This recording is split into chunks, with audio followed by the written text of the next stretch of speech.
സുരക്ഷിതമായി ജീവിക്കുവിൻ.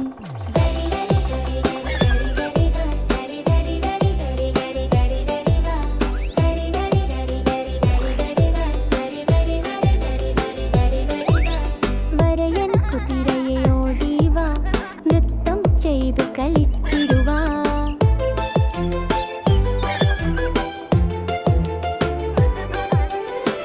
വഴിവരയൻ കുതിര ഞാൻ, കറുപ്പും വെളുപ്പും ഇടവഴിയുമായി.